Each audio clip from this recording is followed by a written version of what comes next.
Buenas noches, amigos, amigas que están conectados por esta red social del Zoom. Esta noche tenemos un conversatorio, una CULI, que se llama Artesanos Populares, Tradición del Arte Festivo, en el contexto de lo que es el gran poder patrimonio cultural de la humanidad. Estamos en un tiempo en el que nada es normal, pero apoyados en la fe, en la tradición, en la costumbre, en las artes, en la fiesta, en la danza, estamos aún vivos y presentes. Así que les damos la bienvenida. Gracias por estar aquí con nosotros a nombre del Gobierno Municipal de La Paz, la Secretaría Municipal de Culturas, de la Asociación de Conjuntos Folclóricos del Gran Poder, de los miles de artesanos y devotos que están conectados. Les damos la bienvenida. Muchas gracias y presentamos un libro que hemos producido en la Secretaría Municipal de Culturas.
Micrófono, por favor, señor David.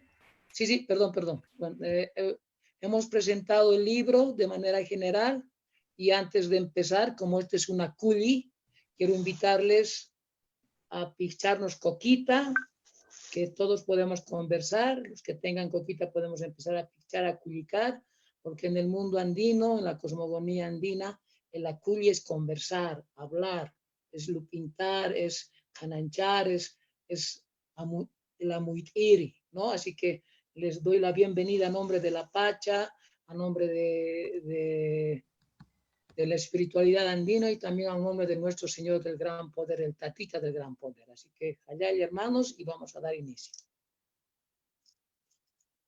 Bueno, esta noche tenemos 4 invitados de lujo en este encuentro de los artesanos populares, tradición del arte festivo, en el contexto de la fiesta del Gran Poder. Digo invitados de lujo porque son personas que tienen una experiencia y una trayectoria amplia en el tema de los artesanos populares y las artesanías. Esta noche va a participar el maestro Félix Quisbert, el maestro Alejandro Paz, 2 artesanos experimentados, además que vienen de una tradición familiar. Y después también están 2 intelectuales de primera línea, que son Varinia Oros y Milton Eizaguirre. Bienvenidos, amigos, esta noche a este conversatorio. Voy a dar sus méritos y todo su currículum. Varinia Oros Rodríguez, antropóloga y curadora del museo, llevó a cabo pasantías y estancias en varios lugares de América y de Europa. También participó en una exposición de trajes de la Diablada de Oruro de Bolivia. Su producción intelectual es amplísima. Entre ellas está Bordados, Quelcas del Cuerpo y del Alma, publicado en 2018. A las citas donde crecen las illas, el 2017, retablos y piedras santas, la materialidad de las huacas, el 2015, muñecas, personajes del tiempo, el 2014. Ha escrito muchos artículos en libros y en revistas, sería largo enumerarlas, pero bienvenida Varinia Oros a nuestro conversatorio. Vamos a presentar a don Félix Quisbert Gutiérrez, maestro bordador, hijo de un bordador achacacheño llamado don Carmelo Quisbert Mamani. Nació en la ciudad de La Paz el 15 de mayo de 1947. Desde muy niño aprendió el arte del bordado y la elaboración de máscaras folclóricas. Actualmente está casado con doña María Patti Sánchez. Un saludo para ella, también seguro que está viendo. Félix Quisbert participó como actor en 2 películas, En la Nación Clandestina y Para escuchar el canto de los pájaros, dirigido por Jorge Sanginés del Grupo Camao. En octubre de 1970, en la populosa zona de la Baptista inauguró el taller de bordados Coritica, nombre aymara que significa flor de oro, como un homenaje a las flores del mundo andino. El taller desde sus inicios se destacó con trabajos artísticos en bordados y confección de trajes folclóricos de moreno tradicional, achachis morenos, rey moreno, misti achachi, super achachi y muchas artesanías. Este año 2020, don Félix Quisbert, como maestro artesano, cumpla 50 años de actividad permanente en el arte del bordado.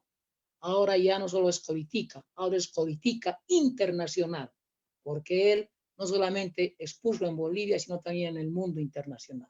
Bienvenido, don Félix Quisbert. Don Alejandro Paz Castillo. Muy buenas noches. Don Alejandro Paz Castillo, nacido en La Paz en una familia de artesanos, mascareros y bordadores. Actualmente trabaja en la elaboración de máscaras y bordados junto a su hermano y a su familia en el taller Inti de la zona del Collasuyo. Fue ganador de varios premios por su trabajo en arte popular. Recibió un premio en artesanía en miniatura en La Lacita. Fue invitado a Puno para presentar sus obras de artesanías, donde ganó un premio. Desde muy joven baila en varias danzas, tanto en el carnaval como en la entrada del Gran Poder. Fue bailarín de la Fraternidad de la Diablada de los Bordadores de estilo romano de La Paz. En la fiesta del carnaval paseño recientemente le hicieron un homenaje por su arte de las máscaras de pepino.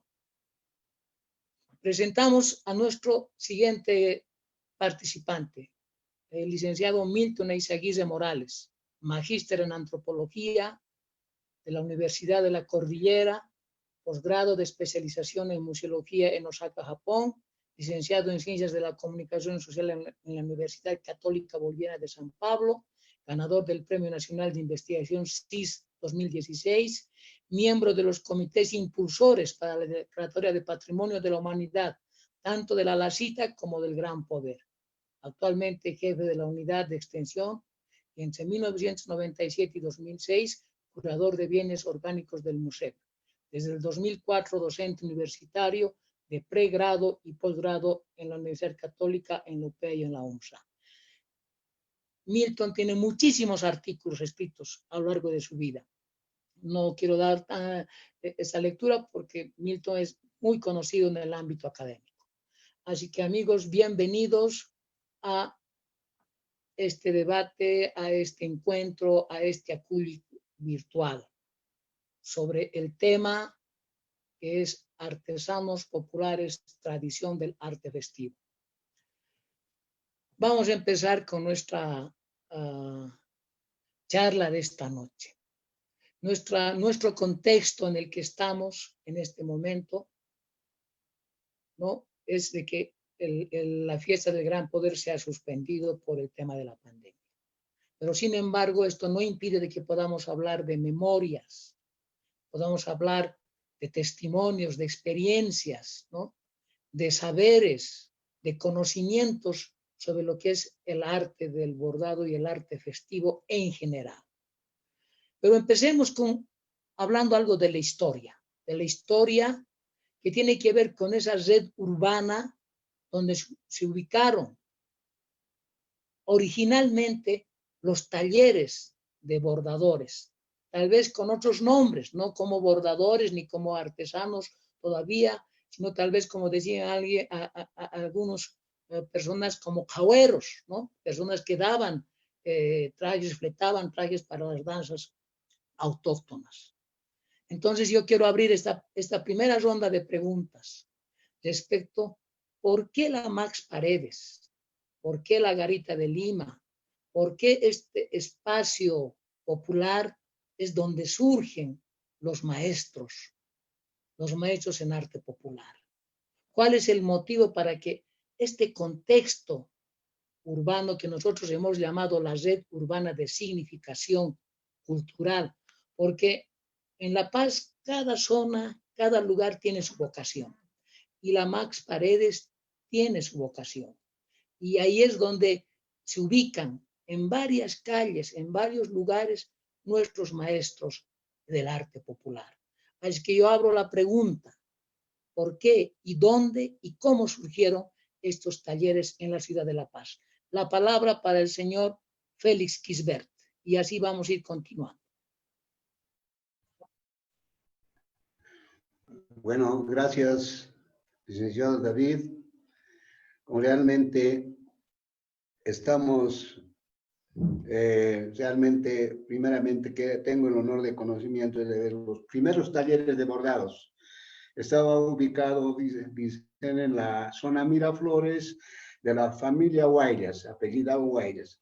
Posteriormente, Conchupata, que hoy es calle Illampo, estaban los primeros bordados ubicados, donde realmente vamos a hablar Cris Justo Chávez, un famoso bordador también. Hablemos de Inocencio Quisbert, Justo Quisbert, Pascual Huanca. Ellos estaban ubicados en la calle Illampo, y Luciano Chuquimia, que es el padre de Lucio Chuquimia, ha sido bordador y ha sido fundador de la Asociación de Conjuntos Folclóricos del Gran Poder. Posteriormente se han ubicado, hoy es la Plaza Jesús del Gran Poder, en la zona Chijini, donde estaba ubicado Remigio Gutiérrez. Luego estaba también en la Ricardo Bustamante, mi padre, justamente a pocos pasos, en la zona Chijini también, Carmelo Quisbert Mamani, de cual ha sido mi maestro, ¿no? Por supuesto, aprendí las primeras puntadas hace años, desde niño. Luego estaban ubicados en León de la Barra. Había 3 talleres de bordados: Juvenal Arias Tarquino, Lorenzo Quisbert, Mateo Aruquipa, uno de los grandes bordadores. Luego había en la avenida Buenos Aires, hablemos del señor Celestino Quisbert, fundador de la fraternidad Arte Relámpago de la Diablada. Ellos viajaron a Santiago de Chile, todo Chile ya corrieron un tiempo. Posteriormente vamos a hablar de la Garita de Lima. Había un bordador muy famoso también, Julio Segarra. Y luego los hermanos Quisbert, que es Jerónimo Quisbert, en la avenida Baptista, ya le estoy hablando, y otro su hermano Pedro Quisbert. Yo posteriormente ubicado en años 70 en la avenida Baptista frente al cementerio, mi primer taller. Posteriormente tenemos la Collasuyo. Vamos a hablar de grandes bordadores también, bordadores maestros. El que era más admirado es Roberto Marín, bordados luminar. Luego tenemos a Juan Paucara, tenemos al señor, le voy a decir, Quisbert, Alfredo Quisbert, Félix Paz Salinas, tenemos a Juan Maidana, tenemos a Tomás Choque y Simón Quisbert, uno de los buenos bordadores que hemos tenido, que saben hacer en bastidor. Luego tenemos a los Copanas. Ellos crearon el moreno campana, que hoy en el día utilizan en Oruro realmente. Ellos trabajaron para allá. Uno de los creadores de eso ha sido Edmundo Vilca, ¿no? Con capellones, los morenos. Y justamente trabajaban con mi padre Fuchs para ir a Oruro. Luego se han ubicado muchos talleres también en la calle Los Andes, que son, vamos a empezar, de Gregorio Gutiérrez, padre del Hugo Gutiérrez, que es director de Calamarca.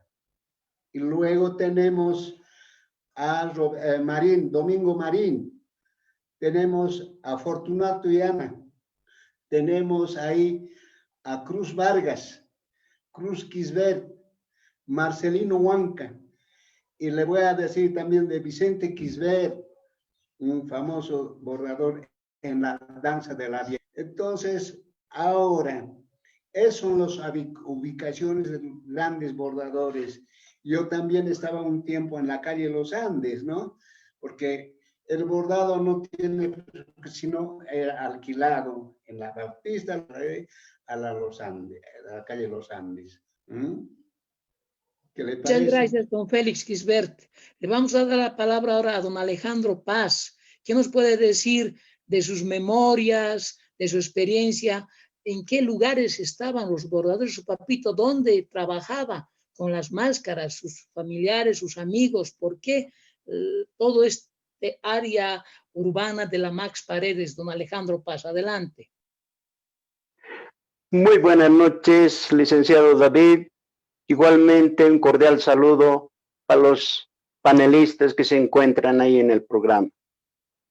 En cuanto a la historia de los mascareros, ha sido grande. Ha habido grandes maestros, escultores de máscaras folclóricas. Entre los primeros maestros tenemos al señor Francisco Ramos Quisbert, un prestigioso maestro. Luego tenemos a otro gran maestro, don Antonio Vizcaza. Luego a Juan Plata, a don Esteban Apaza, don José Orozco, don Pablo Quisbert, don José Avilés, don Andrés Condori. Luego está en Papi, don Mario Paz.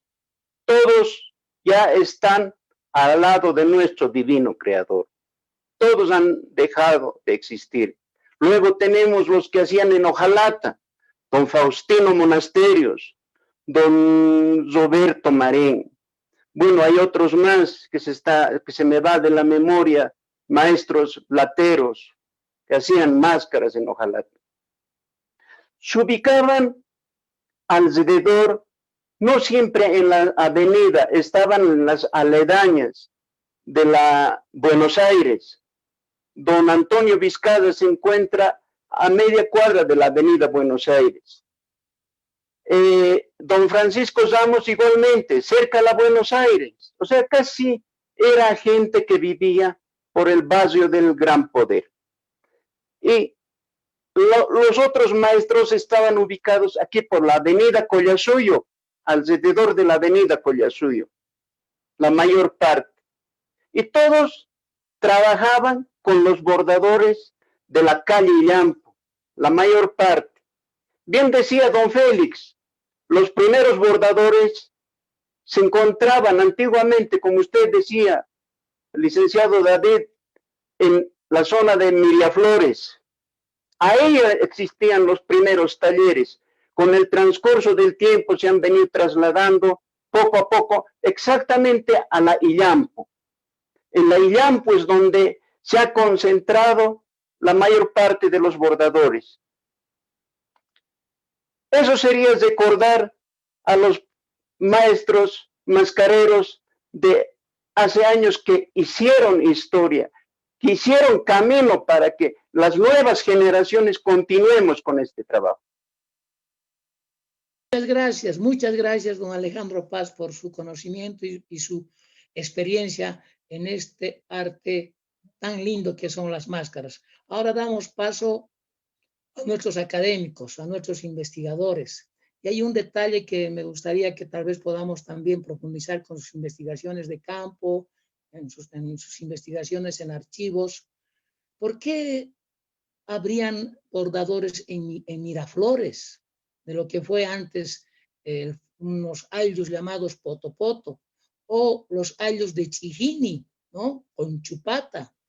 ¿Por qué se ubicarían en estos lugares? A ver, le damos la palabra a Varinia Oros. Bienvenida, Varinia.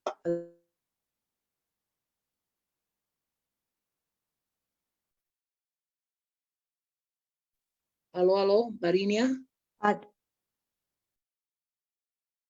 perdón, es que se escucha entrecortado. Bueno, antes que nada, David, agradecerte por la invitación a este bonito conversatorio, a los maestros, bordadores, maestros mascareros, a don Félix Quisbert, don Alejandro Paz, a don René Lima y a nuestro otro expositor, por supuesto, mi colega Milton Eizaguirre. Bueno, la pregunta me parece muy interesante de por qué estos bordadores se habrían asentado en lugares como Miraflores en un principio, luego pasando por la calle Yampu, hasta llegar a lo que es la Max Paredes, ¿no es cierto? Hace poco nos han presentado, recién acabamos de tener un libro bastante fresquito, escrito por ti, David, donde detallan algunos datos muy importantes, ¿no? Para mí ha sido muy sorprendente saber, por ejemplo, que en un principio estaban en la zona de Miraflores, ¿no? Y que hicieron este recorrido de Miraflores y ya hasta llegar a la Marx Paredes. Sin embargo, en lo que yo quisiera asentar es que estamos hablando de comunidades muy grandes que son las que se han venido, sobre todo a la ciudad de La Paz, ¿no? Ya nos dijo don Félix Quisbert que se vinieron, que hablamos de familias, por ejemplo, de Paraco, hablamos de familias de Achacachi, y lo interesante es pues que cuando la gente migra, ya sea del campo o de una ciudad a otra, por lo general siempre busca la hermandad, ¿no es cierto? Entonces yo creo que eso ha sido lo principal cuando estos grupos han venido a La Paz, ¿no? Yo pienso que uno primero ha migrado a La Paz, se ha sentado en Miraflores y consecuentemente sus padres, bueno, los hermanos, los amigos, la familia, los han seguido y han adoptado el barrio donde ha migrado el primero de los bordadores, ¿no? Yo creo que es una casualidad,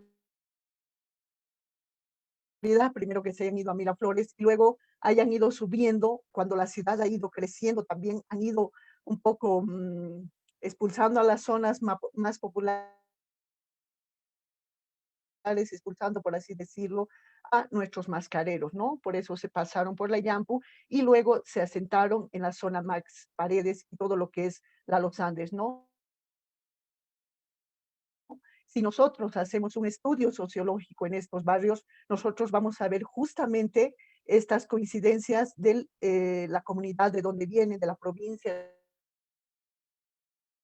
de donde vienen. Son familias muy cohesionadas, son familias, estamos hablando de la familia Quisbert, estamos hablando de la familia Paz, que se han ido, la familia Maidana también, que se han ido asentando en estas zonas, logrando estos espacios propicios para el bordado y para las máscaras, ¿no? Entonces yo creo que tiene que ver más con este tipo de migraciones, ¿no es cierto? Por ejemplo, por dar un ejemplo, en la ciudad del Alto, con el 21060, se han venido muchísimos mineros y tienen incluso algunos barrios que tienen el nombre de estos espacios como siglo XX, o por dar un ejemplo, que se han asentado en el Alto, ¿no es cierto? Y yo creo que ha pasado lo mismo con con estos artesanos, ¿no? Que se han empezado a sentar en la zona Max Paredes, dando un espacio bastante interesante, ¿no? De hecho, por ejemplo, la zona Miamicito está lleno de sastres, ¿no? Y no te olvides que todos los de Atacache también había una muy fuerte hay un muy fuerte gremio de sastrería también, ¿no? Entonces, se han ido ocupando estos espacios. Eso, David. Ya, muchas gracias, Varinia. Bueno, ahora vamos a abrir continuar con el tema de el asentamiento de los primeros artesanos, bordadores, cagüeros en la ciudad de La Paz. Muy importante el aporte de Variñas respecto a los migrantes, ¿no? Porque David Quino, un investigador que hizo sobre el arte popular, habló de que gran parte de migrantes de Omasuyos, de Achacachi, de Quiaca, de varios lugares, se asentaron en varias calles y eran especialistas en hacer tocados de plumas, caguas y una serie de cosas. A ver, Milton, tú con tu conocimiento y tu investigación tal vez puedes aclararnos esa relación migrantes y esa relación histórica con respecto a la paz colonial entre indios y españoles, ¿no? Bueno, David, muchas gracias por la invitación. Agradecer a Vida Tedeschi y a los artesanos que están presentes, en especial al señor Alejandro Paz, que lo estoy viendo de casi 20 años. Sí, igual joven como lo conocí, y me alegra mucho que esté así tan fuerte y dinámico en su actividad, ¿no? Yo lo recuerdo íntimamente como uno de los mascareros en yeso, de los pocos mascareros en yeso que lamentablemente quedan en nuestro contexto. Al señor Félix Gisbert por el tema de los bordados y esta famosa actividad que se hace a partir de su taller, que es Coritica. Me parece bastante importante su presencia. También saludo a Varina Oros, que nos vemos cotidianamente en el MUSEF. Un gustazo encontrarnos en el mismo panel. Bueno, David, has tocado un punto que me parece bastante clave y que tiene que ver con estas formas de asentamiento en los contextos locales. No te olvides, por ejemplo, que hubieron en la época prehispánica asentamientos en el espacio que actualmente es la ciudad de La Paz, y estos asentamientos son más o menos una réplica de lo que pasaba en Tiwanaku. Hubieron desenterramientos en Tiwanaku donde se encontraban talleres de artesanos que venían desde la zona de la Amazonía, por ejemplo de Zapecho. Habían otro tipo de asentamientos que venían del sur, de lo que actualmente es Potosí, Oruro, y es decir, este rastreo histórico me parece bastante fundamental, porque si hacemos un mapeo de lo que es la ciudad de La Paz en este contexto, obviamente vamos a encontrar, por ejemplo, la zona de Potopoto, o Putuputu, como se conocía Miraflores, que es un espacio justamente de paso hacia la zona amazónica. Es clave porque aquí hay otro tipo de percepción que teníamos en el contexto andino, ¿no? La percepción de la discontinuidad del dominio de territorios, o lo que vino a hablar Ramiro Condarco Morales con la simbiosis interzonal, o lo que John Murra habló con los pisos ecológicos, que me parece bastante fundamental. Nuestros pobladores se asentaban de forma discontinua en diferentes espacios. Algo muy interesante con relación a este tipo de percepción es lo que se ha encontrado cuando estaban haciendo justamente el teleférico de la línea blanca en la zona del monumento a Buch. Comenzaron a hacer las excavaciones para colocar las estructuras de cemento, y pucha, en buena hora se encontró toda una serie de enterramientos de la época tihuanacota, ¿no?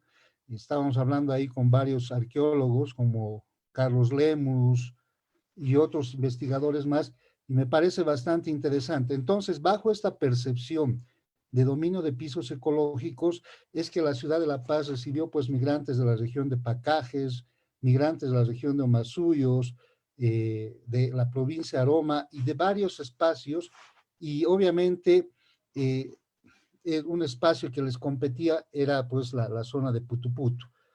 Históricamente sabemos que los primeros asentamientos que se dan en la ciudad de La Paz son en los barrios de indios. Obviamente estaba el centro de la ciudad, que está en torno a la Plaza Murillo, y están pues lo de Santa Bárbara, lo de Churubamba, lo de San Pedro, que venían poblaciones de diferentes lugares. Algo que marca mucho estos cambios que me parecen bastante interesantes es que ya los artesanos se van asentando en sectores que son más cercanos al espacio donde se desarrollan sus actividades locales, ¿no? Es decir, a mí me parece un hecho bastante significativo que a partir del 74, inclusive antes, se desarrolla esta entrada del Gran Poder, que ya tenía inicialmente tenía visos radiales, es decir, no tenía la influencia que tiene en este momento, pero ya a partir del 74 se marca una línea de transformación y obviamente los espacios de concentración para que se lleven adelante las actividades del Gran Poder como tal se concentran justamente en la zona de Chijín. Entonces, hay migrantes de primera generación, de segunda generación, expertos en el manejo de diferentes tipos de materiales, son los que van a llevar adelante este tipo de técnicas. No te olvides, por ejemplo, que en el área rural, ¿qué es lo que sucede con los varones, ¿no? Los varones también tejen como las mujeres, principalmente hacen estos telares de pedal, también hacen los chulus o los yuchus con estos palillos, y entonces obviamente esta herencia me parece fundamental a la hora de llevar adelante este tipo de actividades. Lo mismo que pasa con la capacidad de hacer máscaras, de hacer las botas, de hacer las joyas. Es decir, son expertos que vienen de diferentes regiones y que obviamente van a constituir esta dinámica que posteriormente se va a manejar en torno a lo que se va a recrear la festividad del Gran Poder. Bueno, gracias Milton por tu valioso aporte. Podemos concluir en esta primera ronda realmente la importancia de los artesanos en el contexto de la zona popular de Max Paredes, ¿no? Es, creo que, suficientemente vital que los bordadores también son promotores, son como dispositivos, como el grupo social que va a promover las fiestas, porque en Max Paredes gran parte de las fraternidades que tienen diferentes fiestas a lo largo del año ensayan en la Baptista, ensayan en la Collasuyo, ensayan en la Garita. Además, no nos olvidemos también que hubieron trajines, ¿no? Que venían del área rural por todo lo que era lo que es hoy día el Camino Viejo, ¿no?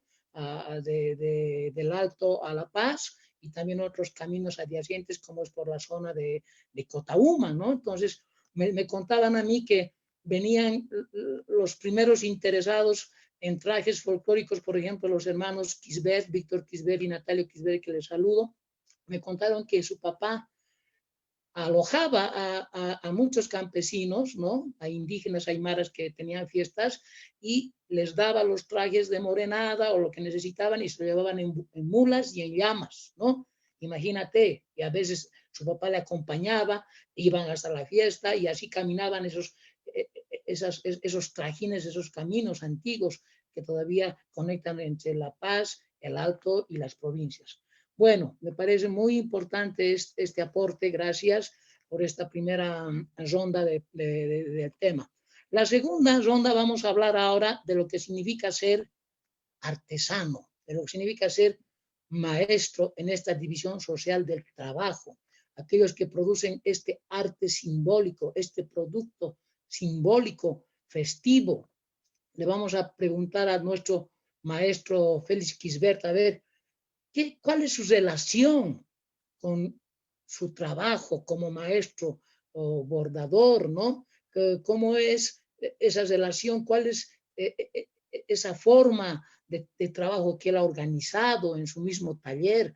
Cuéntenos, por favor, don Félix Quisbert, usted con su amplia experiencia sobre lo que es ahora el arte festivo en sí, no solamente de los mascareros, sino seguramente de matraqueros, boteros, joyeros, mascareros y una serie de actividades que han surgido durante varios años alrededor de la fiesta. Adelante, don Félix Quisbert, y háblenos de su experiencia de ser maestro en el arte del bordado quili, ¿no? Del bordado en bastidor, ¿no? De ese bordado tradicional, de ese bordado que antes pesaba, creo, más de 10 kilos, ¿no? Que llevaba el bordado. Adelante, don Félix Quisbert.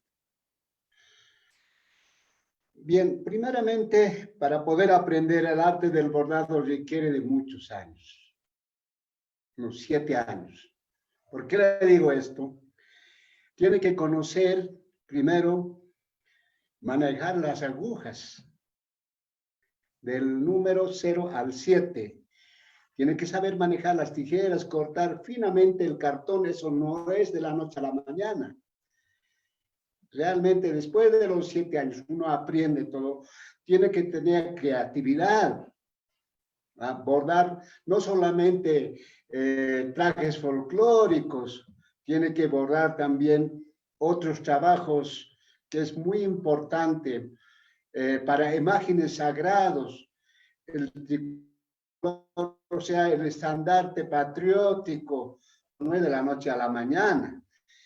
Él quiere saber el bordado por lo menos 7 años y puede abrir su taller porque ya tiene conocimiento.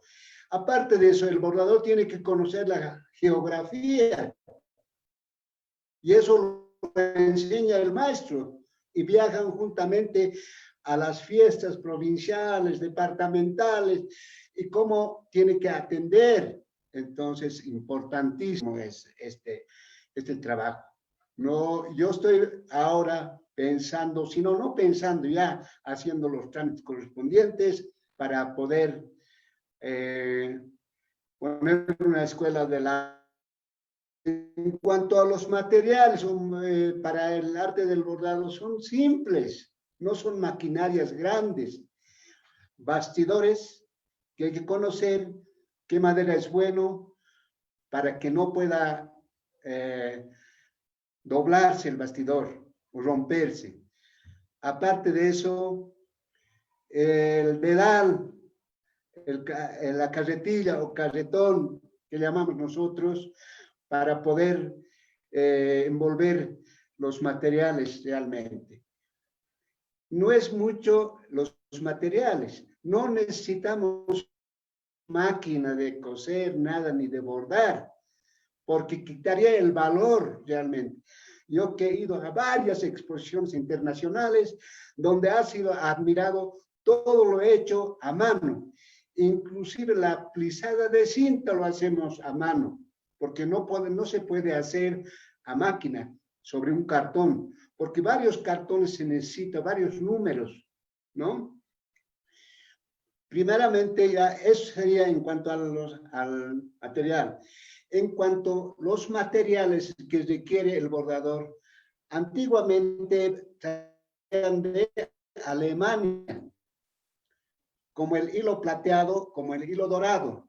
Llamaban hilo de plata porque era parecido a la plata 900.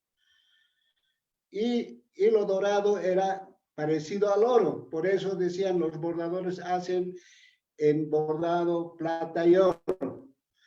Por otro lado, había un material bien delicado que tenías que avanzar, inclusive taparse como ahora nos estamos tapando barbijo igualito, porque nuestro aliento lo hacía ensartar el bordado y eso sí que era solamente para vender algunos trabajos finos, ¿no?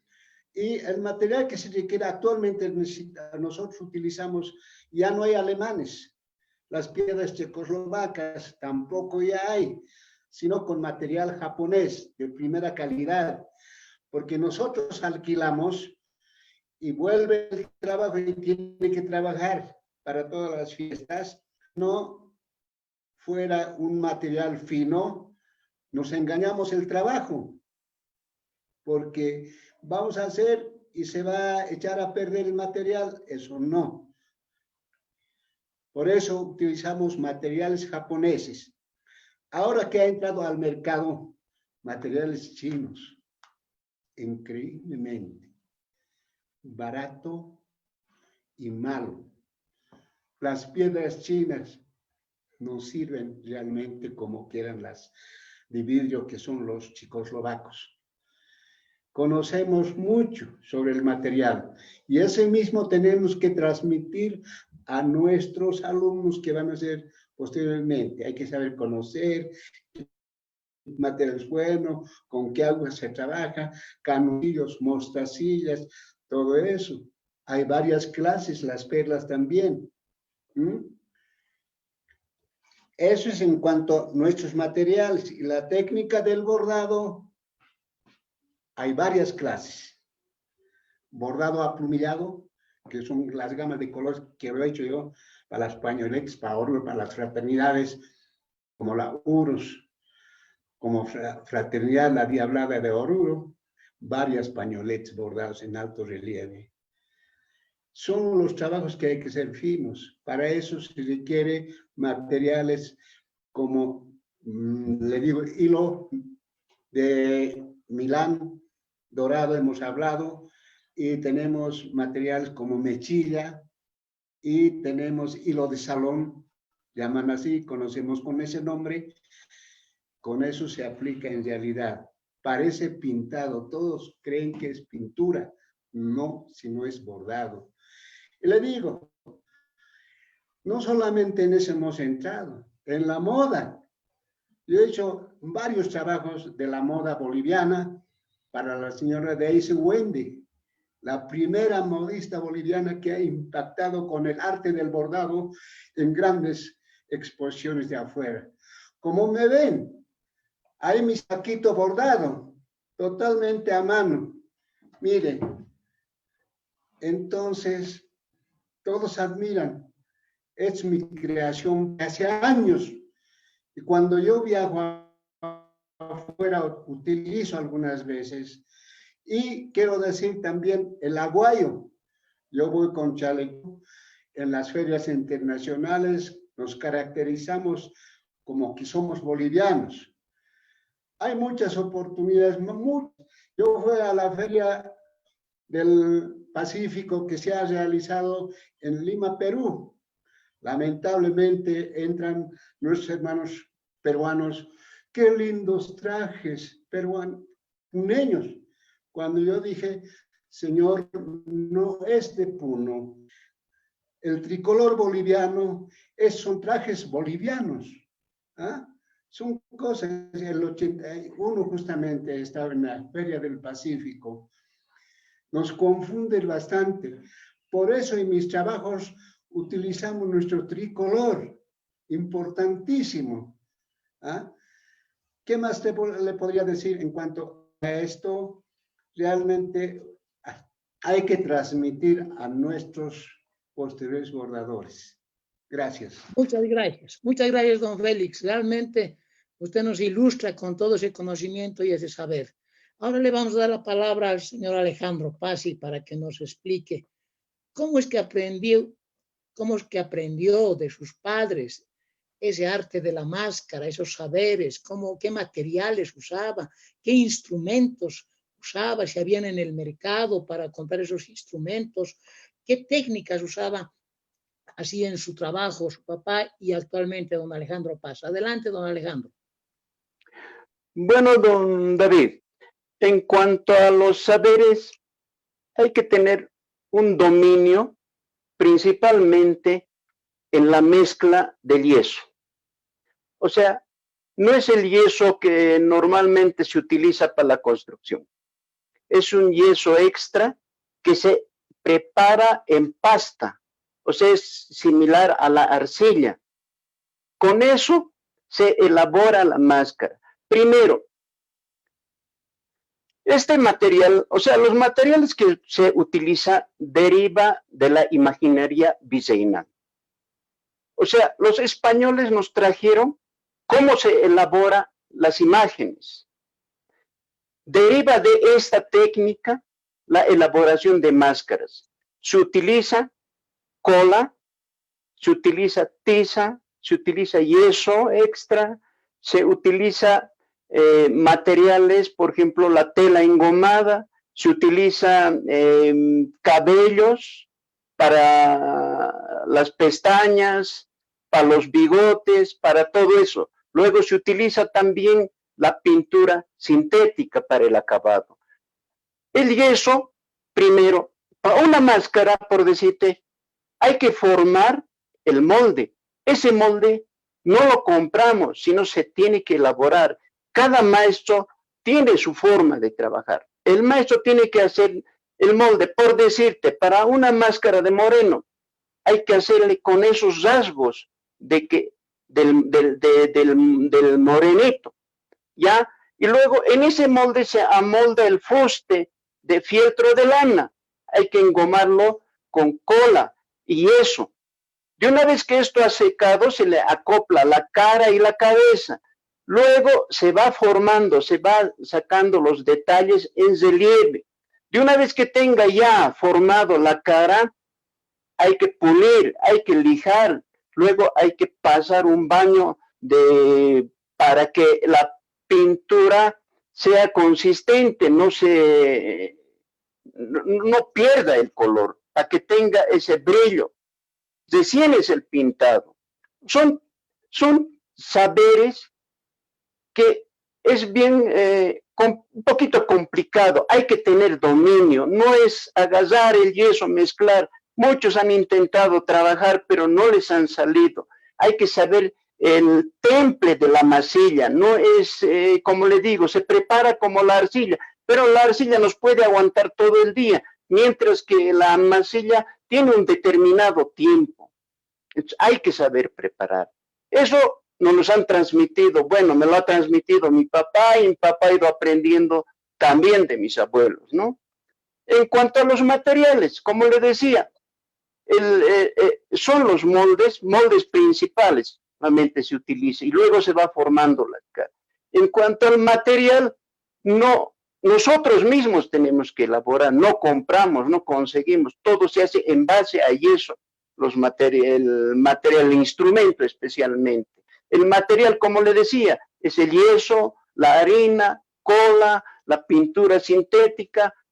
Bueno, se utilizaba antes focos, se utiliza, ahora ya hay cosas de plástico que primero es liviano, ya no es tan delicado. Los focos eran peligrosos antiguamente, ahora ya hay material más sintético que se puede utilizar. Hasta el yeso se le hace ya más delgado y consistente para colocar los ojos, por decir.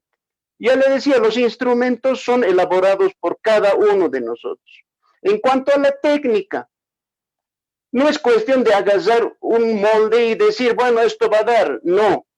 Primero tenemos que ver el físico de la persona, porque no somos todos iguales. Hay unos que son delgados, unos son gorditos, hay otros que son cabezones, como se dice, ¿no? Entonces, tenemos que saber proporcionar una máscara. No puede usar esa máscara cualquiera, no es así.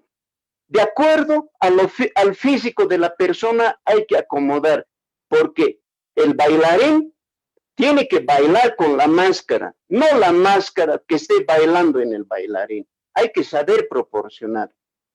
Eso sería en cuanto a la técnica, a la elaboración, al material y al instrumento, licenciado David. Muchas gracias, don Alejandro Paz. Usted realmente es un gran maestro. Usted es químico, usted es arquitecto, usted es dibujante, usted es realmente todo un hombre de las artes. Yo creo que decirles artesanos no es injusticia. Ustedes son unos verdaderos artistas del arte festivo. Pero vamos a dar paso a Varinia para que nos pueda ilustrar algo que ella ha escrito en uno de los libros sobre bordado, Quelcas del cuerpo y del alma. Yo he tenido la oportunidad de leer ese libro y me ha llamado la atención un elemento fundamental respecto a los objetos, a los productos elaborados por seres humanos, por seres espirituales, por seres que tienen conexión con este mundo de las máscaras, con este mundo del bordado, con este mundo de hacer objetos festivos porque están dedicados a bailar en una entrada para un santo. En esa medida yo quisiera preguntarte, ¿es cierto que los objetos, esas quelcas, tienen vida, respiran, sienten, tienen el ajayu dentro de sí? ¿Es cierto, Varinia? Estimado David, sí, yo creo efectivamente que son objetos que sí tienen vida, que nos afectan. No estamos haciendo un disfraz, por eso tampoco no le llamamos disfraz. Lo tratamos con mucho respeto. Es un traje que nosotros vestimos y es un traje que los artesanos hacen. Lo que tú decías hace un momento, ellos no son artesanos, son artistas. Están creando pues piezas únicas, David, ¿no? El mismo proceso de elaboración de cada una de estas piezas pues es única, ¿no? Yo creo que son piezas nacidas en un bastidor. Yo cuando hablaba, por ejemplo, con don Jorge Quisper, él me decía, antes de vestidor, veo qué cosa voy a hacer, qué elementos, qué tipo de traje voy a hacer. Entonces voy armando de a poquito. Va conversando, tiene una relación muy íntima con este traje que él va realizando, ¿no? De hecho, por ejemplo, las técnicas del traje son muy importantes. Es un traje, por ejemplo, los maestros yo creo que van a reconocer esto que voy a decir. Tiene, por ejemplo, venas. Un traje tiene esto del venanchado que ellos dicen, ¿no? Porque tiene que tener venita, es para que se vea como la piel de un cuerpo, ¿no es cierto? Por donde va a correr más o menos la vena te da esa idea, por ahí corre la sangre, es algo vivo, ¿no? Y se me explicaba también, don Jorge me explicaba que en la Vizcacha, por ejemplo, cuando se bailaba moreno, cuando se bailaba la morenada, se challaban estas para no quedarte como con el insomnio del baile, como borracho, que el traje te agarre y quieras seguir bailando. Entonces es algo con un ajayo tan fuerte, tan poderoso, que te puede afectar, pues. Entonces, por eso es que yo creo que son objetos que tienen vida.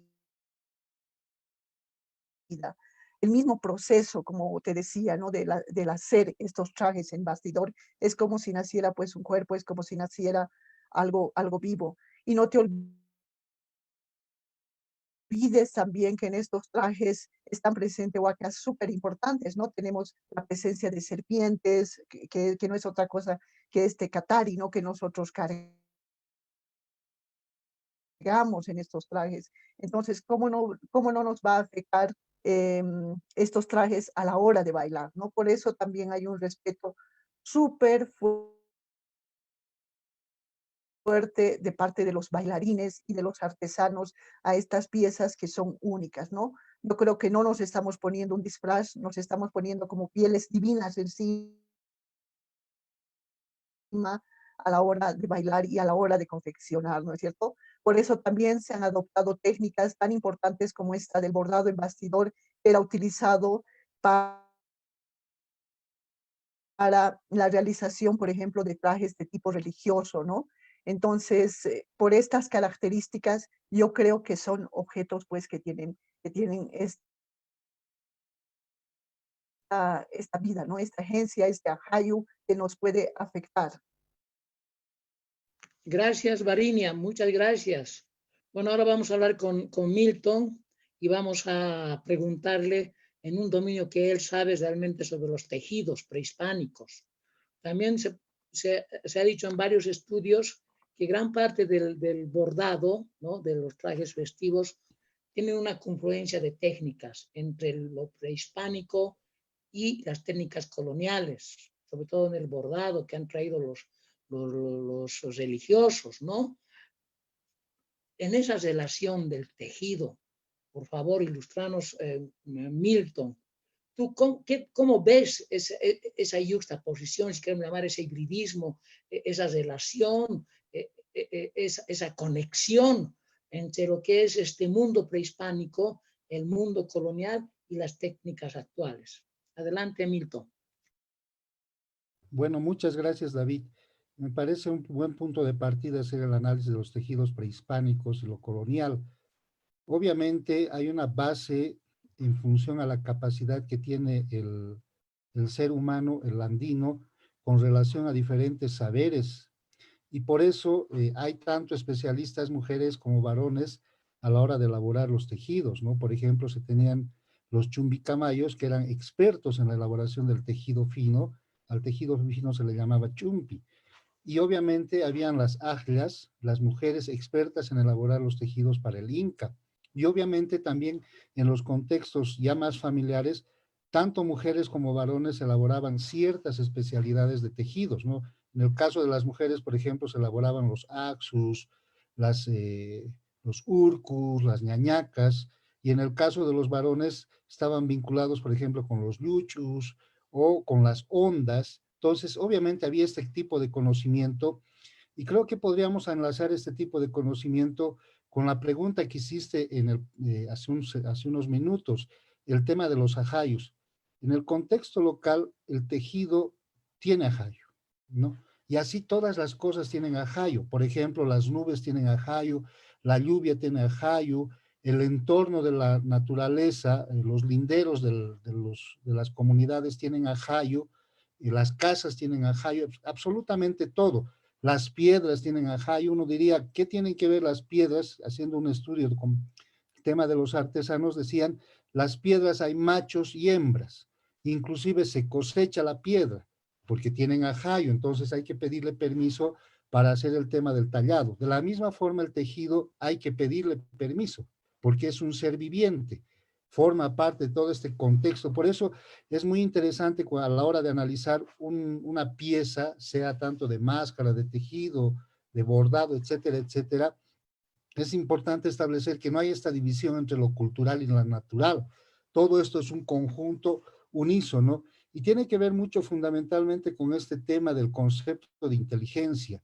Hay un autor muy interesante que se llama Ruperto Romero, que el año 91 escribió sobre el tema de los ajayos, un documento que se llama Chiqui, acerca del concepto de la inteligencia. Nuestras inteligencias en el contexto andino no simplemente se reflejan a partir de que si tú eres bueno en la universidad o no, y tienes la capacidad memorística o analítica de desarrollar tus actividades en los contextos académicos. Nuestra inteligencia se manifiesta también en otros contextos, como es en el tema de elaborar tejidos, en el tema de elaborar bordados, máscaras, temas de arte plumario. Y esto me parece fundamental y obviamente revolucionario. El año 2000, más o menos, Daniel Goleman sacó un documento que estaba vinculado con las inteligencias emocionales, algo revolucionario para el contexto occidental, pero para nuestros contextos locales no es pues revolucionario. Ahí tenemos a nuestros capos artistas que tenemos en nuestro contexto local, que están en la Los Andes, están en la Bautista, en varios lugares de la ciudad de La Paz, están en el Alto, están en el área rural, tanto la zona andina como amazónica. Entonces, ahí tenemos una serie de expertos. Por ejemplo, en el tema de los tejidos hay los sobrebordados. Hay varias técnicas relacionadas con la elaboración del tejido que obviamente ya en el tema de los bordados en el contexto local urbano se han aplicado muy bien. Cuando uno se va al norte Potosí, se va al sur de Oruro o a otras regiones, se encuentran tejidos sobrebordados sobre la tela, otros tejidos que a la hora de elaborarse la pieza ya están terminadas en función a la conjugación de los hilos que se van a manejar, es decir, toda una calidad y una experticia. Y estos mismos tejidos en el pasado, por ejemplo, servían para hacer las bases de las máscaras de yeso, los fieltros en base a este tipo de soportes. Entonces, me parece bastante interesante todo esto, y esto no queda aislado solamente con el tema del tejido. La capacidad que tienen nuestros artesanos de elaborar diferentes tipos de productos están basados en su manejo, en este tipo de inteligencias que les decía, que están vinculadas con la platería. Por ejemplo, hay expertos de plateros que vinieron de Humala en una primera época y que en este momento el resultado son los expertos en joyería que tenemos en la región en la zona de Chijini. Tenemos también los expertos que hacen la artesanía en plumario, hacer sartas o hacer una serie de nudos para sujetar las piezas, a tal grado que esto se ha transformado inclusive. Ha habido el momento en que ya se ha llamado la alerta de que las plumas de Suri estaban desapareciendo, estábamos un poco deteriorando nuestro entorno natural y se decidió hacer las plumas de tela, ¿no? Entonces, esta dinámica es bastante interesante. A mí me llama la atención, por ejemplo, cómo en el tema de los tejidos, perdón, de las máscaras en hojalata, se busca específicamente, por ejemplo, el tema de las latas de alcohol, del alcohol guavirano, ¿ves? Criminal que servía antes para tomar y que lo tomábamos, inclusive has debido acordarte vos en trabajos de campo, y que esas latas eran importantes para hacer las hojalatas base de las máscaras, luego se cortaban las bases, se moldeaban en base a golpes, y esto posteriormente se soldaba y luego ya el pintado, ¿no? Ya sea con pintura sintética o cromado, dependiendo de las terminaciones y también de las exigencias de la moda, porque las modas, tanto como son presentadas por los artesanos, tanto son solicitadas también por la gente que va a bailar este tipo de actividades. Y obviamente en todo este entorno, lo importante es que siempre se mantiene un carácter ritual, y este carácter ritual obviamente deja de ser simplemente festivo por el hecho de bailar desde una perspectiva occidental, porque obviamente todos los elementos que se arman, se elaboran, tienen todo este contenido, este ajayo. Hablaba con un mascarero, justo se me fue el nombre, apellidado Mamani. Él nos decía, por ejemplo, que a la hora de elaborar las máscaras del Misticicuri, él se dejaba impregnar por este tipo de fuerzas, porque bailar Misticicuri tenía que ver justamente con los ajayus que se le aparecen a la persona en los jalsuris, en los manantiales. Entonces ahí te están diciendo los animales, estas illas que aparecen a medianoche, que son gallos rojos, perros rojos, etcétera, etcétera, te estaban pidiendo que les hagas una mesa ritual. Y obviamente la presencia de la danza del Misticicuri tiene que ver mucho con estos elementos, aunque lamentablemente ya están desapareciendo estas danzas. La última vez que yo vi Misticicuri fue en Apolo el 2010, imagínense, en La Paz, yo ya no veo ni en el Alto, pero obviamente tiene que ver también con la renovación que podríamos nosotros presentar dentro de estas capacidades de los artesanos en nuestro contexto. Gracias, Milton. Me hacías recuerdo de esa lata de alcohol que yo a veces veía también en el campo, y era, decíamos nosotros, el whisky lata, ¿no? El whisky lata, porque de ahí pues se tomaba un poco de purito para hacer pasar el frío, y además para challar los instrumentos y para challar las obras de arte, ¿no? Antes de bailar, por ejemplo, ellos se challan a la ropa, a los puyos, a las chacanas, a los llaitus, se challan para que bailen bien, dicen, para que no se destruyan, ¿no? Y también me hace recuerdo que una vez vi en el Gran Poder a una bailarina de caporales llevando su traje en las manos en una misa al Señor del Gran Poder. Y yo le pregunté, ¿por qué está llevando? Me dice ella, no, antes de bailar lo tengo que hacer bendecir con el Padre. Ahí vemos que es un arte ritual, es un arte que tiene conexiones con diríamos, con el manjapacha, como tú decías, ¿no?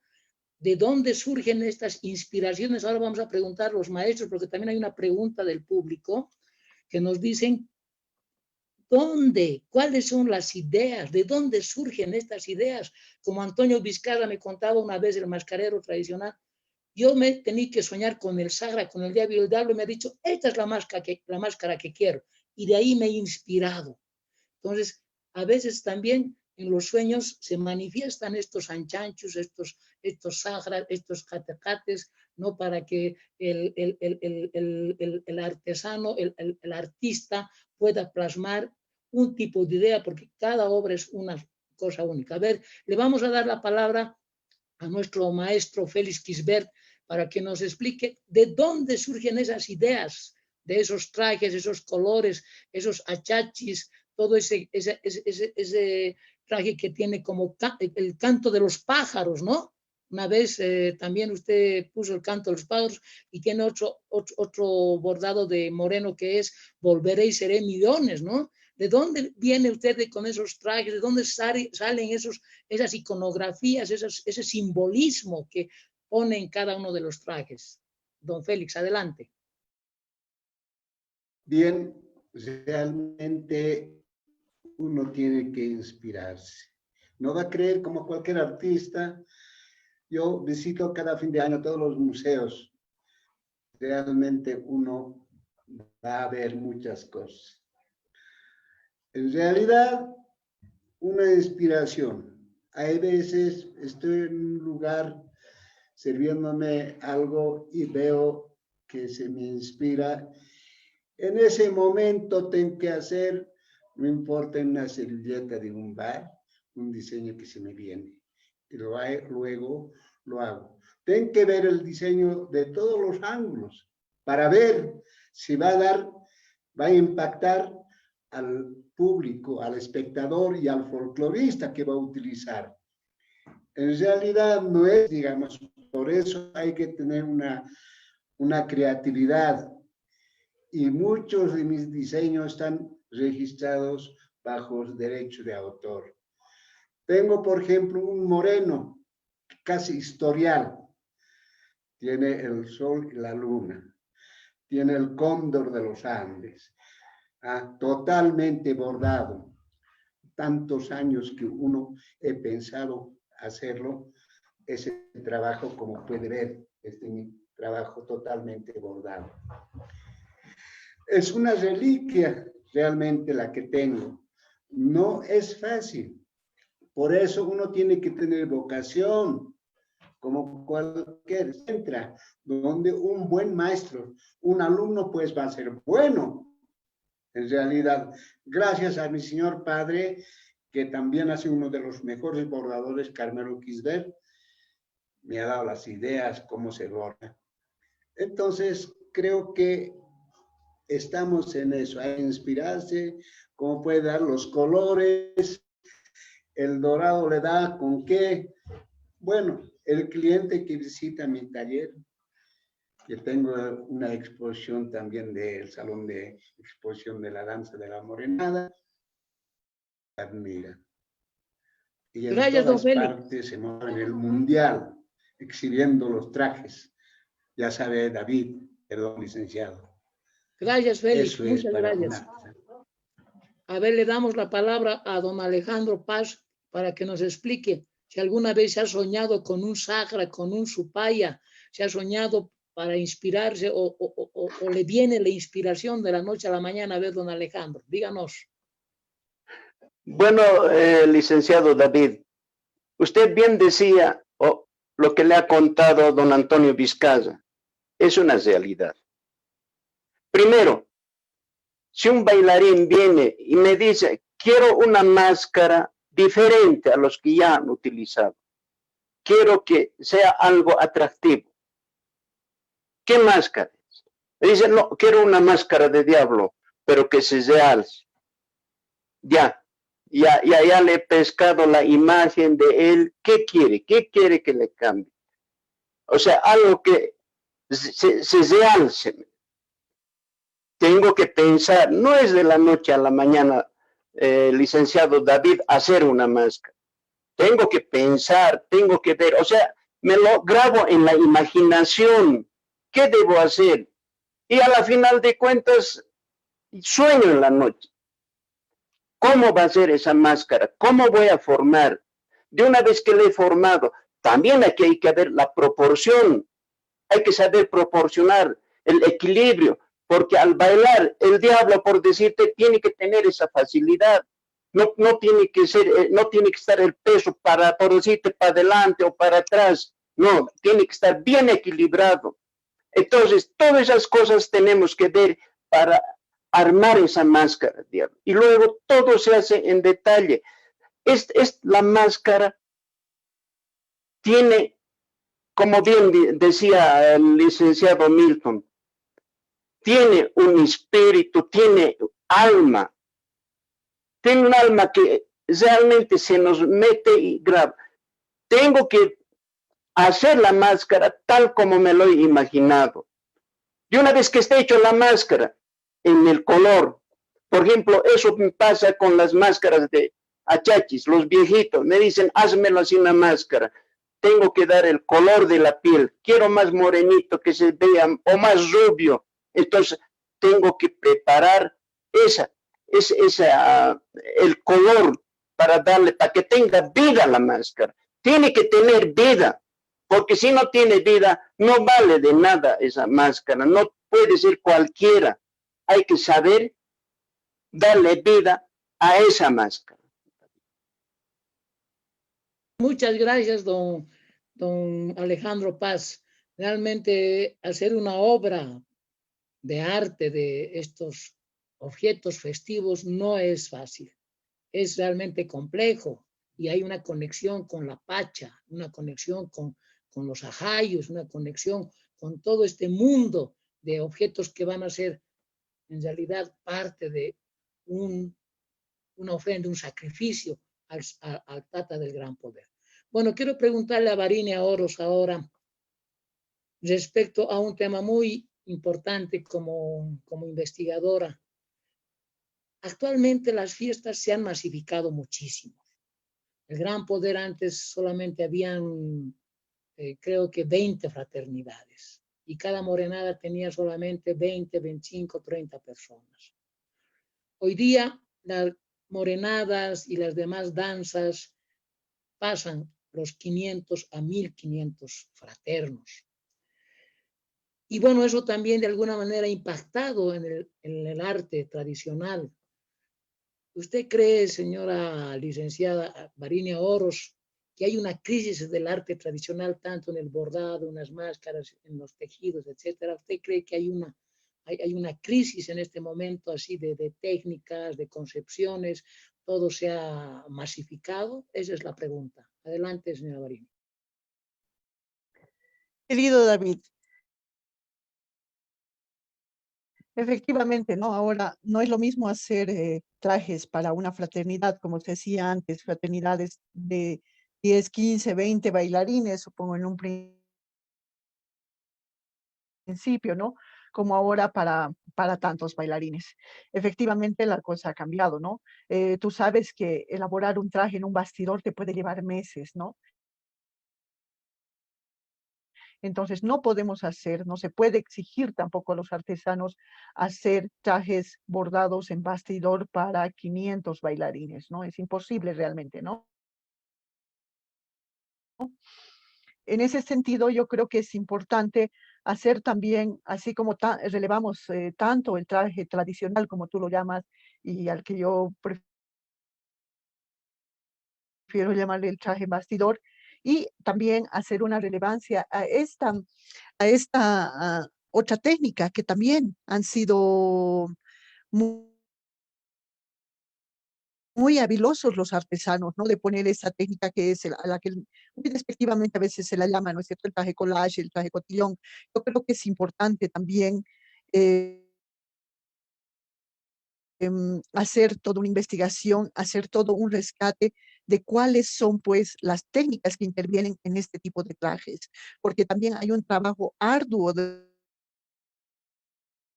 detrás de estos trajes, ¿no? Y lo interesante también con este cambio, con esta evolución, por así decirlo, de estos trajes, es que han aparecido pues trajes fabulosos, ¿no? Tenemos el super achachi, han empezado a crecer, los trajes ya no son los trajes simples de los años 60, de los años 70, un moreno, turrilito, ha crecido pues exponencialmente, ¿no?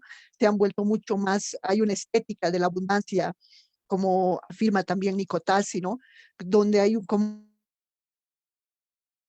un acercamiento mucho más fuerte hacia lo divino a partir de esta exageración de la abundancia, ¿no? Yo creo que eso es también muy interesante, hay que hacer también una investigación. Yo creo que hay que hacer todo un rescate también de estas técnicas, de los nombres en aymara que los artesanos ponen, por ejemplo, a la hora de elaborar estos trajes, ¿no? Yo no creo que haya un retroceso en este sentido. Yo creo que la cultura no se debería ver de esa manera. Yo creo que hay un avance, hay otras propuestas nuevas, así como con el tiempo han ido saliendo nuevos personajes, nuevos bailes. Lo mismo ha ido pasando con este arte, no solamente de los bordados, sino también de las máscaras, ¿no? Y yo creo que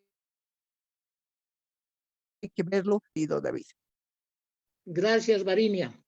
Bueno, en este contexto, ya casi para finalizar, quisiera preguntarle a nuestro amigo experto Milton Eizaguirre, ¿cuál debería ser el aporte del arte popular en todas esas variedades de matraqueros, boteros, joyeros, sombrereros? ¿Cuál debería ser el aporte? ¿Cuál debería ser la estrategia para fortalecer el valor de la fiesta del Gran Poder como patrimonio cultural de la humanidad en eso que llamamos el plan de salvaguarda? ¿Qué dices tú respecto a eso, Milton? Bueno, muchas gracias por la pregunta. Algo brevecito que me hacía recuerdo nuestro querido amigo, señor Paz, con relación a lo que decía el señor Antonio Vizcarra. que se sueña con el supay. Este mismo elemento lo he escuchado en la zona amazónica, principalmente en la región guaraní, en Chaco. Me decía una artesana, yo me sueño con el aña, y el aña es el diablo, pero también es el ancestro. Lo mismo que acá, el supay no necesariamente es el diablo, sino es tu ancestro, porque te sueñas con alguien que está cerca a vos, y esto me parece bastante interesante, y estamos hablando de dos contextos totalmente distanciados, pero juntos a la vez. El sueño es la forma en que yo me comunico con los ancestros, y obviamente los ancestros me inspiran y me dicen qué es lo que voy a hacer a la hora de llevar adelante una serie de actividades. Bueno, desde mi perspectiva, el arte o el aporte del arte popular debería estar vinculado principalmente justo para este tema de la salvaguarda, en que está bien que hagamos trajes de morenada, de diablada, de tobas, de caporales, pero yo creo al ser denominada la danza, perdón, el gran poder como la danza o la fiesta mayor de los Andes, deberíamos un poco generar aperturas. Acá tenemos expertos en bordados, tenemos expertos en máscaras, pero estas aperturas deberían permitirnos también generar otro tipo de danzas. Lamentablemente, cuando uno va al área rural, ¿qué es lo que está sucediendo?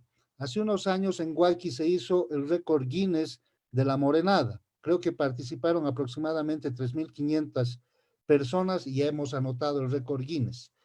Pero cuando vamos, por ejemplo, a Chacachi y queremos ver la danza del Hachatata danzante, es muy difícil encontrar a la gente, solo bailan para la fiesta de San Pedro y San Pablo.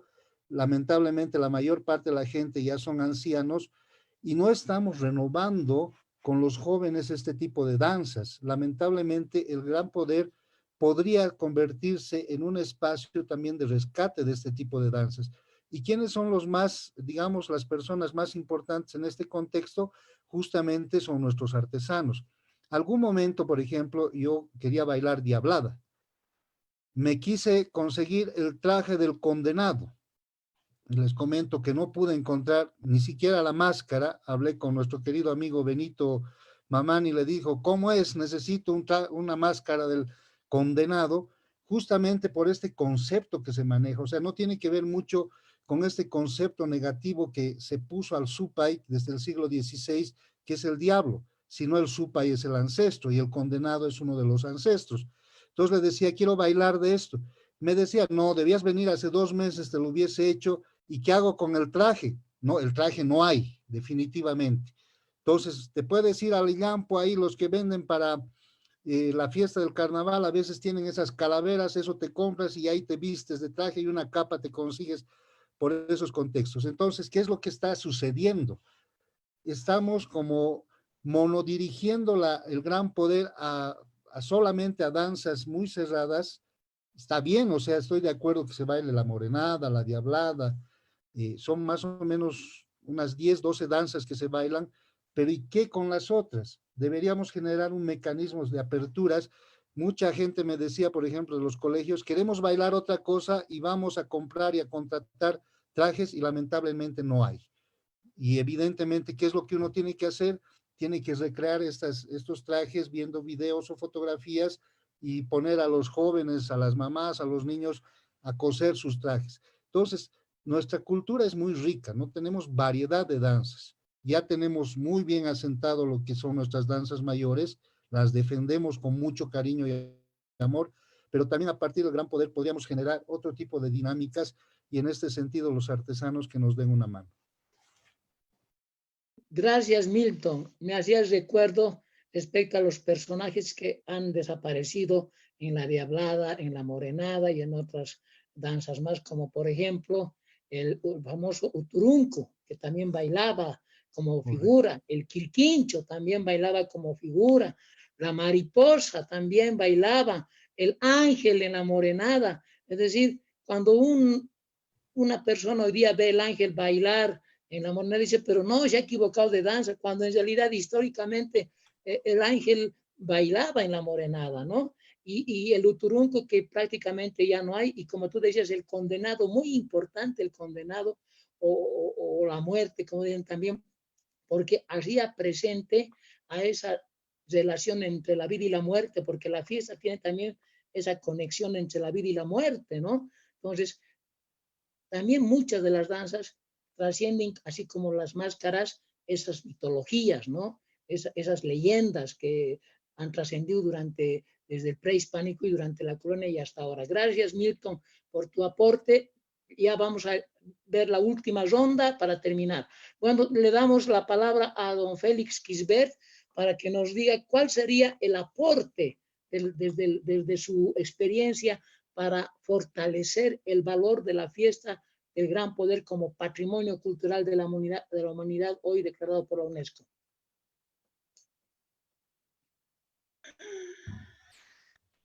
Bien, gracias, licenciado.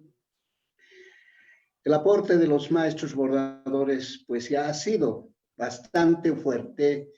Primero, a raíz de los bordadores se ha hecho Gran Poder, porque la asociación mixta de artes bordadores ha creado sus dos danzas, como es la Morenada La Paz, Unión de Bordadores, y la Diablada, Unión de Bordadores. En 1964 se han presentado ellos para participar, como es su patrono declarado de Gran Poder de nosotros, devotos, nuestro Señor Jesús del Gran Poder, nuestro patrono, nos habíamos presentado. Yo bailé, era jovencito, bailé en la Diablada, estaban obligados. Y los mayores tenían que bailar en la Morenada y se presentaron así, pues no había otro participante más que los bordadores. Luego ya se han creado otras danzas como es la Morenada, Eloy Salmón, hablemos de varias morenadas, hoy tenemos en la ciudad de La Paz. Solamente el ingreso era de la zona del cementerio hasta la Gallardo, ahí terminaba antes. Pero con el motivo del centenario han ingresado al centro de la ciudad. Y quiero decir, ¿qué podemos aportar nosotros para Gran Poder? Mantener la tradicional, el arte del bordado, no en su totalmente bordado, sí tenemos que aplicar el arte del bordado, porque ahora somos declarados patrimonio intangible de la humanidad por la UNESCO. Hay que mostrar y hay que mantener, y eso tiene que realmente la Asociación de Conjuntos Folclóricos tiene que normar esta situación. Eso sería, David, en cuanto al... luego yo estoy haciendo la Escuela del Bordado, está en mi gran proyecto. Ojalá me ayuden Ministerio de Educación y Cultura para que me den la resolución ministerial. Y vamos a hacer una fundación Coritic, donde vamos a enseñar el arte del bordado. Hay mucha juventud que quieren aprender. Muchos vienen a investigaciones desde la universidad. Ha estado doctor Cajías en 2 oportunidades trayendo desde afuera, y muchos periodistas, antropólogos me han visitado a mi taller. Mi taller es en la zona más popular, en la zona El Tejar, calle Mariano Mamani, donde realmente tengo mi salón de expos. Alguna vez también usted ha visitado para ver los trabajos. Tengo los trabajos de mi padre, bordados antiguas, obras de arte. Lo que tenemos que hacer para Gran Poder sería eso, mantener la tradición, como que somos declarados ahora. Debemos estar orgullosos, Bolivia, no solamente Gran Poder. Nuestras danzas, tanto como de la Diablada y la Morenada, ha recorrido el mundo. Gracias a la Asociación de Artistas Bordadores Autodidactas, se ha formado Borgrander, una delegación que ha viajado hasta Europa, los bordadores, con Bolivia Andina, Banda Marismo Mundial, los Chasques de Potosí, Adolfo Salazar de Humala. Realmente hay historia bastante. En este momento, ahora más que todo, yo tengo mi propia asociación de bordadores en bastidor. Es la Asociación de Artistas Bordadores La Paz, con personalidad jurídica, todo, ya tenemos varios años. Y estamos nosotros reuniéndonos para poder valorar ahora más que todo nuestro arte. El arte no tiene precio, puede costar también miles. También podemos obsequiar, como hemos obsequiado, hemos donado bastante material de bordado antiguas para el Museo Costumbrista, que no realmente no sé qué ha pasado con ese bordado. No solo yo, sino varios bordadores hemos donado nuestros primeros trabajos. Yo debía conservar eso en mi salón de exposición.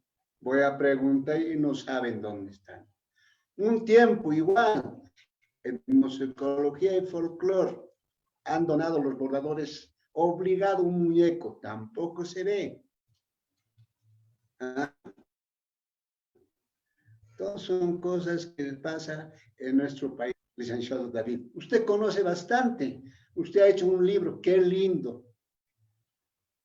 ¿Ah?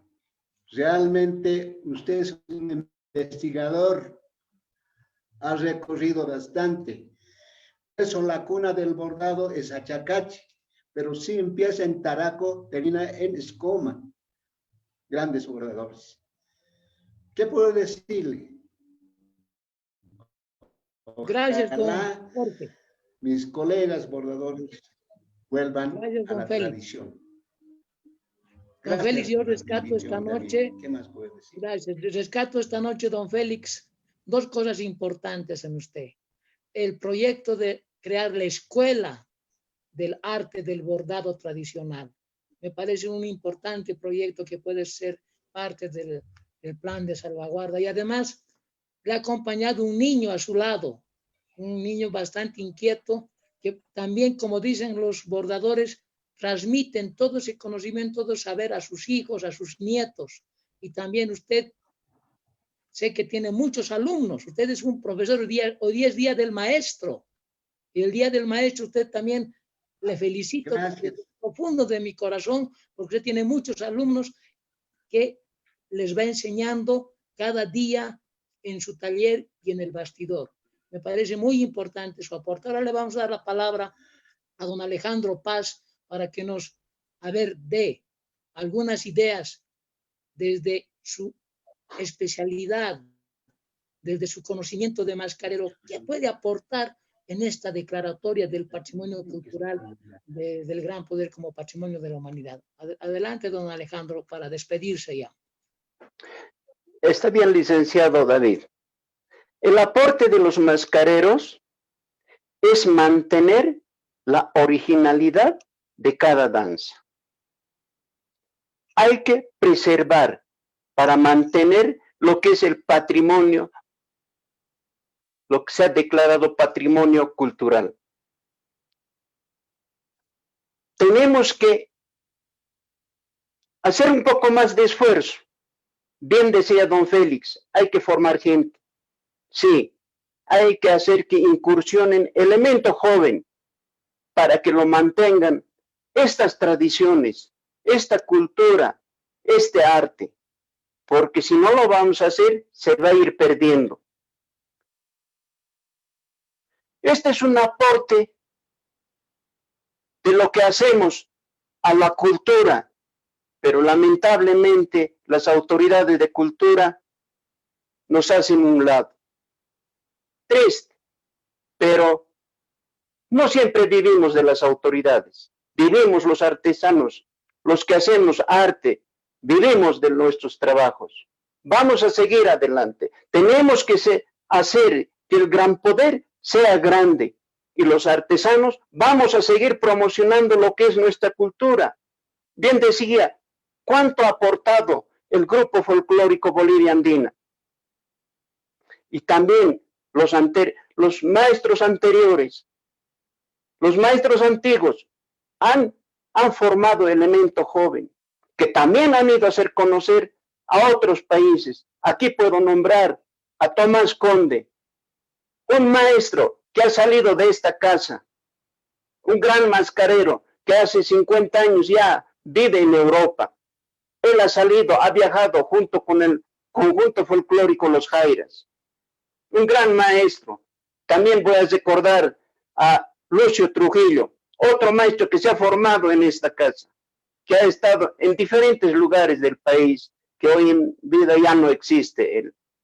Entonces tenemos que ver, tenemos que formar. Lamentablemente estamos en una crisis de que no hay muchos que quieran trabajar. Hay elemento joven, pero hay que apoyarlos, no solamente en lo que es la técnica del yeso, también tiene que apoyarse en lo que es la hojalata. Eso sería, don David. Le agradezco mucho, don Alejandro Paz, por su participación esta noche, que ha sido brillante, ilustrador, y realmente yo he aprendido muchísimo esta noche de ustedes, dos maestros. También les felicito porque usted es un maestro, profesor, no habrá salido de la normal, pero ha salido de la familia, de la cuna de bordadores y mascareros. Gracias, don Alejandro, y muchas felicidades por ser también usted un maestro. Gracias. Ahora le vamos a dar la palabra ya para ir terminando a Varinia, para preguntarle cuál sería el aporte desde la academia, desde los investigadores, para que el arte festivo en su conjunto sea un pilar fundamental para fortalecer el valor del patrimonio cultural del Gran Poder.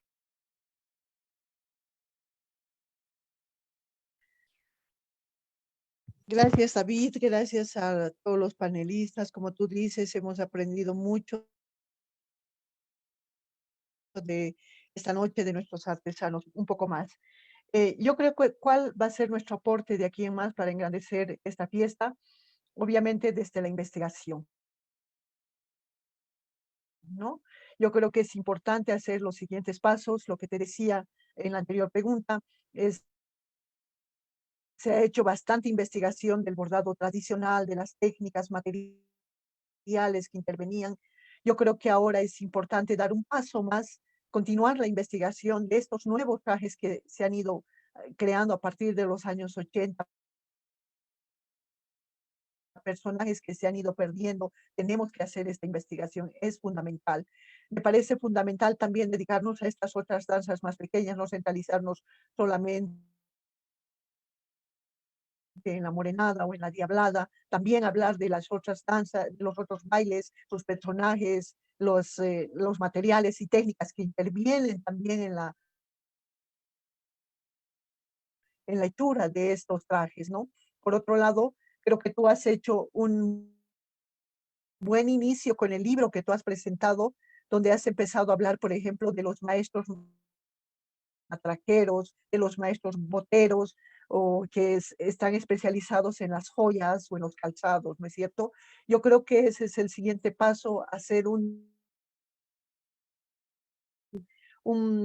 un censo, como una estadística de cuántos maestros efectivamente tenemos en toda la zona de los Andes, en la Collasuyo, quienes han estado antes. Yo creo que nos toca muchísimo trabajo todavía por hacer, David. Creo que es el inicio, es el principio, tenemos un buen material de arranque y creo que es pues necesario que nosotros los investigadores continuemos apoyando a nuestros artesanos y a nuestra fiesta del Señor de Jesús del Gran Poder en este sentido, ¿no? Nada más agradecerte a ti y a los otros panelistas por la invitación y por esta rica exposición. Gracias, David.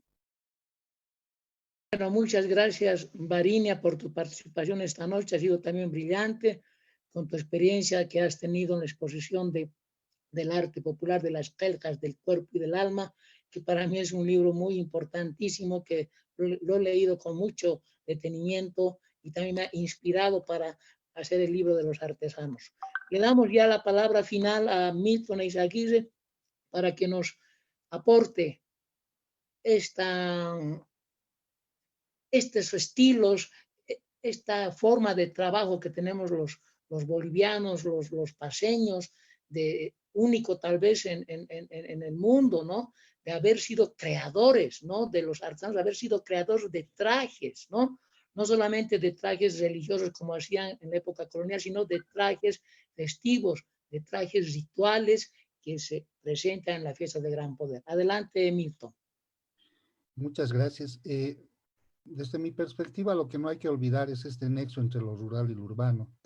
Muy bien decían nuestros panelistas, el señor Alejandro Paz, el señor Quisbert, la presencia de Bolivia andina con el señor Luis Calderón, que fue el primero que se atrevió a llevar grupos de danza antes de la creación del Gran Poder, de Humala, por ejemplo.